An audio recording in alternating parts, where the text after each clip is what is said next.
All right. Hi, everyone. Welcome to episode 4 of Behind the Cover. My name is Lauren Doherty. I'm one of 6 editor-in-chiefs of the New Canaan High School Courant, and I'm joined here today by Trumbull's Eagle Eye.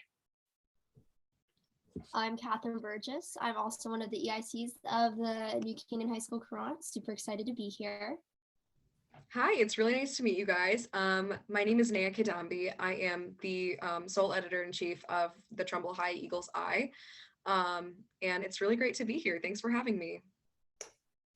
Awesome. So first off, could you tell us a little bit, Neya, about how the Eagle's Eye is run? How many people do you have? Is it a student-led class, advisor-led class? And particularly, is it an after-school program or is it like a elective class at school?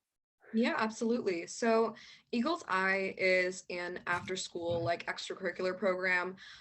Kids kind of sign up. It's a club and there's no really like class for it.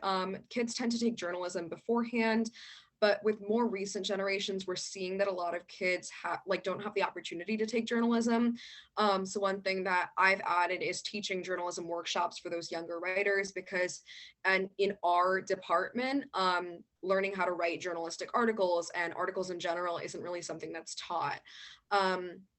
Our paper is student run. We do have an advisor, Mr. Pellegra. He's amazing, but we are more of a student run club with advising from him. So we've got one editor-in-chief, 2 managing editors, and then we've got section editors. So features, sports, news, entertainment, etc. And we've got a staff of about 39 right now. Cool. We're pretty similar in terms of the way our staff is laid out, but we're a little bit of a larger publication. I would say we have around 50 kids, right, Catherine, give or take? Give or take. We have 6 editors-in-chief, 3 executive editors, and then section editors, features, news, sports, opinions, all of those categories. But what we found just through talking to other schools is that we are one of the only schools where journalism is our school paper. So we have journalism 1, 2, 3, and 4 offered at our high school, and that is directly affiliated with the Courant. That's so interesting. Yeah. We definitely have students who write for journalism class. It's more of like an elective that seniors take because that's like the only time that you have space in your schedule for that. If you choose not to take AP Lit, you can take elective English classes. And one of them is honors journalism. And so we do end up using some of the articles that come from journalism class. But our advisor is not the journalism teacher. So there's no real like overlap. But I think it's really interesting that your class is the paper. I think in the past we've had trouble with like keeping our staff as big as it is because nobody really knows how to get involved. And I think people are kind of discouraged by the idea of like writing for a club and not, for a class.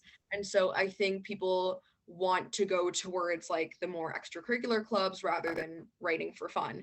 So this is like one of the years that our staff has been bigger than usual. And it's funny that you say that your staff is larger and you guys have 6 editors-in-chief. Like that's crazy to me. So that's really interesting. And are you currently doing online publications or are you doing print as well? So we're doing both. I think one of the biggest issues that came about with COVID is that we haven't really had the funding necessary to get those paper issues out. Generally, one print is around $150 per issue. And so really we have to get back into the pool of advertising and stuff like that. But for the time being, online is so much easier in terms of like COVID times, so what we're used to. But I definitely think that we've been wanting to get back into paper and stuff like that. What about you guys? Catherine, you can take this one. Sure. We've been pretty much online and in print for the whole year. I definitely think on print has been better in terms of just getting more people involved. When you're just publishing things online, it's very difficult to really be able to work in like layouts and graphics of like what comes with an actual newspaper. You're pretty much just focusing more on, I know a big issue with us is we were focusing on photos rather than graphics, where this year we have kind of turned into more that direction. Just a much higher emphasis on the creativity levels. COVID definitely prohibited how creative you could be, even just in terms of stories available. I mean, I'm sure you guys may have struggled this year like we have, of just finding things that were going on. It seems that a lot of stories last year related back to how certain organizations were making a comeback after COVID. And this year really tried to turn away from that whole COVID idea and just focus on what is the school doing, what are our students doing, what are the cool things that are happening that don't have anything to do with the virus. Yeah, absolutely. That's so interesting. I definitely think that in terms of the online issue, that is something that we do see as well. But for us, because we have a smaller staff, I think layout night was always this huge thing where we'd be there until like 5 o'clock, and like it would only be like five of us section editors kind of like sitting there figuring it out. And so I think with the newer generation and like these new students who are coming in, we've lost a lot of our seniors. So a lot of people don't know how to work like Adobe InDesign, which is what we use for our layout. And so things like that, it's like I can't sit there and teach everyone how to use everything brand new, because that does take time, and it is time that we could be spending editing articles or like getting more pieces out there. And so I think this year it's really just like teaching kids how to write, and I think that's so important in terms of a paper in general. So it's not something that I like look down upon in any way. I just think that's really our main focus, because we need to be at that level in order to even start thinking about more layouts and stuff like that. So yeah, that's really interesting. It's so funny you say that, because we literally have the exact same thing. We call our layout night late night. Oh. We all go to the high school. We use InDesign, and I mean, we're there so late sometimes. I think our last one was like 9:45 at night, which was crazy. Yeah. But a lot of the schools we've talked to so far, we've talked to Darien, Greenwich, Wilton, and Fairfield Ludlow so far, I believe. And very few of them have actually been printing papers just as a result of COVID. And I think, I mean, the print journalism industry is obviously kind of dying. Everyone reads everything online, so to speak. But we found it to be one of the greatest ways to just like get people to read our work. One thing we've been doing is we distribute our papers around downtown New Canaan. So like we go into Starbucks and Dunkin' Donuts and like all the little local coffee shops and nail salons and the library, and they take like hundreds of copies of our paper. And so I actually love that. yeah, we just reinstated it this year, last year, I think, right after COVID, but it's worked super well. I totally recommend it. I think Eagle's Eye might be stealing that. I'm gonna be honest with you. I love that idea. Really for us, I'm a senior right now, so I've been writing all my college essays, and a lot of them have been about Eagle's Eye, and like my experience with it. And I think for us, it's kind of like a rags to riches story, where like when I was a freshman, it was pretty much a dead club. Like, I think we had 5 editors, and I was like the only stringer. So like I was reporting on like the football games and like the like castaway articles. And so it's really like we've gotten to this point where we're so proud of having our staff right now and being able to write and get those articles out there. And I think that one of the biggest issues is that like high schoolers don't want to read a newspaper. Like, I don't know if it's like that for you guys at your school, but like at my school especially, we will hand them out during like the lunch waves, and it just ends up with like you walk into the cafeteria and our paper is like all over the floor. People are like making like paper airplanes and like origami hats, and it's like it sucks because like you said, those late nights, like we're sitting there like stuffing our faces with pizza trying to figure out how to do the layout, and then to come in the next day and like not have our paper being read, I think that's just disappointing in general. And I think that's what's kind of pushed us away from having those paper articles. But I love that idea of getting it out to the community and putting it in those like coffee shops, because that's a whole different market out there. And I think that also in turn inspires more advertisements, because it's a wider audience reading your paper. Mm-hmm. Yeah, I mean, we'll just distribute it after school in town, and we've run into like Courant alumni who will be like, oh my God, can I get a copy? I used to write. And it's so sweet. And we get a lot of good feedback from parents. And I've had like former teachers tweet at me being like, this is my former student's article. And it's really sweet. I absolutely love that. So leading off of this, I have a question about your website. So I've been looking through some of your stories, and you have quite a few that are really pop culture based or involved outside of Trumbull High School. I see you have movie reviews and holiday recipes, baseball reviews. How do you choose what stories to write? Yeah, absolutely. So whenever we have like a new edition or a new season, we kind of have like an article idea spreadsheet. And so mainly me and my managing editors, we kind of get some ideas on there about what kids can write about, but we also open it up to them to sign up for and to write down the articles that, they'd find interesting to read. I think that's one of the big things about writing for us, especially, is like writing what you want to read about. I think that's what really encourages people to get out there and start writing articles and to get their ideas out there, because we don't want our newspaper to be like a second English class for them. So really for our staff, it's just making it an enjoyable experience and writing about what they want to write about. So I think that's really what it comes down to. We always need to get like the final approval by our principal, so nothing too controversial or something that you would read in like the New York Times or anything like that. But we definitely do get a lot of op-ed pieces about people just being themselves. And I think one part of that is definitely entertainment, especially because we do have an audience that is high schoolers, and high schoolers want to read about entertainment and they want to read about like movie reviews and book reviews.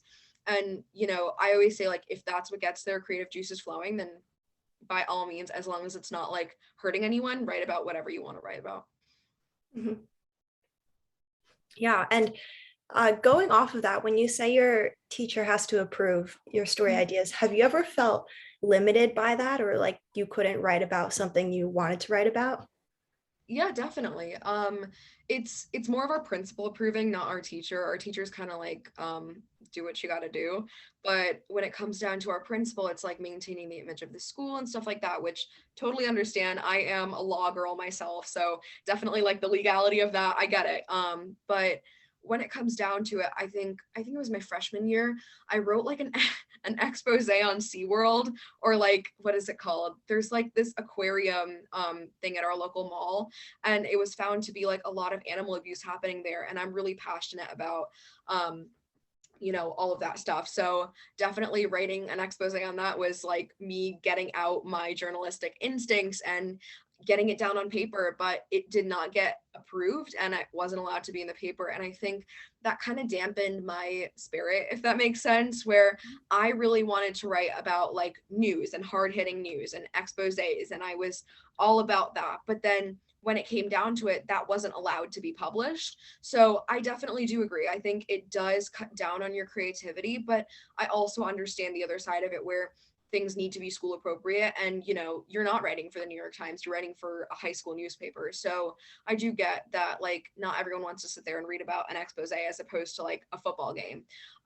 So for me, it's almost like I've come to terms with it and I'm kind of neutral about it now. But definitely if you'd asked me as a freshman, I think I would have had a little bit of anger about it. Yeah. I mean, we've written about quite a few controversial topics. I know, Catherine, you can definitely attest to this as well, but we did a lot of Black Lives Matter coverage when all that went down in 2020. We recently wrote a piece about the Texas abortion laws, and I know we're working on one now about the recent Michigan school shooting. Mm-hmm. And even just within the school, they're reinstating school start times for us next year, like bumping us to a later time. And our editorial was really against doing so, and they've already decided to do so. And we've written about Board of Ed elections and some pretty tricky stuff. And I don't think we've gotten too much negative feedback. I could be wrong, Catherine, but I'm pretty sure. And sometimes we ignore it. Sometimes we ignore it. But I do agree with you. It's hard to find where that line for freedom of speech and, being a school publication is, because Absolutely. You don't want to publish something that's going to get you in trouble now or in the future, but you also want to feel like what you're doing is important and that you're writing about meaningful topics. Absolutely. I think it really comes down to like journalism being the third estate and like getting the truth out there. Especially as somebody who does want to go into law and who's interested in government, for me, it's like all about truth. And so I think in terms of writing the newspaper and even representing people, it's you want those voices to be able to be heard. And I think writing about controversial topics is important and necessary for representation a lot of the times. But it does conflict sometimes with what the school wants. And so, like, for example, last year, we had an issue where we were flying an LGBTQ plus flag. A lot of students like scaled the flagpole, put it up there, and then it was up. But the school was against that. And so they were forced to take it down. And I think kids started like a petition page and like got signatures to get it back up there. And now the school has like a vetting process for like what flags can be flown. And if you like apply, then they like go through the process of approving it. And I think that's something that would have made a really interesting article, but we weren't allowed to write about it. And I think even though it does intersect with the concept of like school news, it really comes down to, are students being able to express themselves fully, or where do you kind of draw that line? Yeah. In like the real world, you said you're interested in like law and news. Do you think, obviously with the school, there are certain things you can't pass, like that line you talked about, but where do you think like the line is for freedom of the press in the real world? Absolutely. I think in the real world, it just comes down to that concept of like the common good. You have to write about what you write about. And I think that's what's really great about like living in a democracy, is being able to express yourself, and journalists having that freedom of speech. And I think where I would draw the line is where it does infringe on other people's rights. So when you're writing about, for example, reporting on something, if your reporting cuts down on the rights of other people, then I'd say that's where you shouldn't be allowed to report anymore. But to some extent, I think any topic can be reported on if you do it from a non-biased perspective. And I think that's a really interesting question, because it does come down to perspective, and it does come down to like legality. But I definitely think that, yeah, that's where I would draw the line. Yeah, I see on your website you list like your code of ethics consisting of objectivity, integrity, and truth. I think those are really like three really good words. How did you choose those words when you wrote this? Yeah, definitely. I think it really comes down to the values of our school, which like at the beginning of the year, you sign off on a handbook and you say, I do adhere to these policies. And I think that's really just what we expect of our students in general at Trumbull High. And I think coming from a journalistic aspect, it's almost as if you need to have those ideals in mind when you do write. And so that was a concept that was set in place years before we came into the picture. It was kind of established when the paper was established. But if I were to put myself in their shoes, I think it really does come down to, I think integrity is the most important part of that. And that really just comes down with reporting in general, is getting the word out there and having the integrity to write about what you're interested in and write about what's important for people to hear about. Because that's what I see journalism as. It's having that voice and reporting on that voice.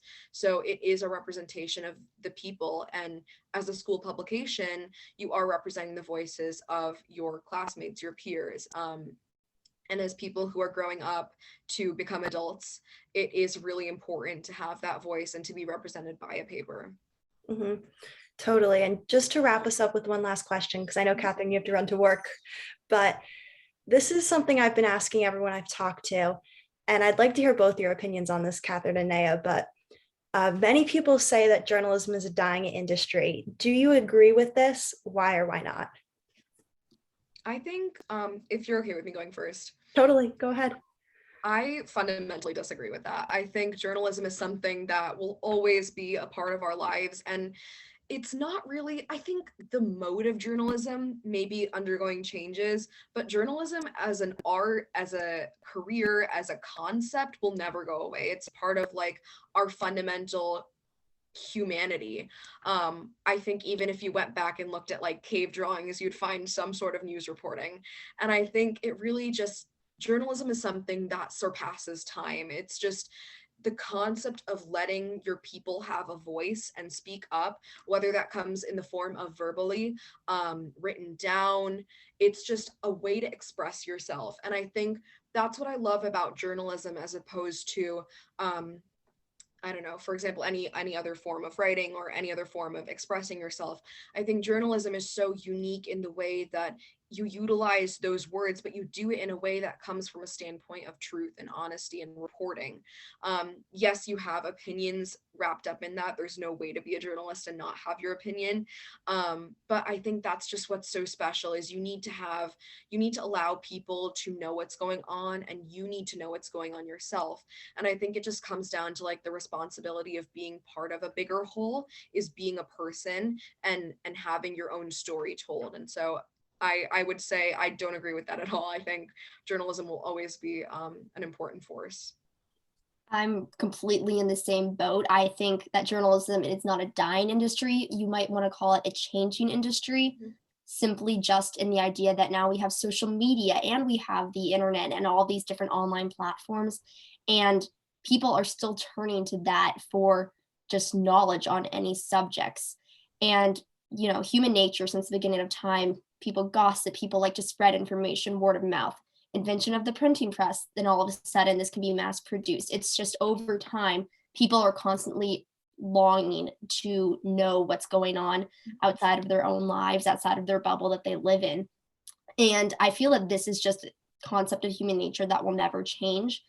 So the industry might be changing, just like you said, but people's want for reliable information, I think that's just going to be something that stays forever. Absolutely. I completely agree with that.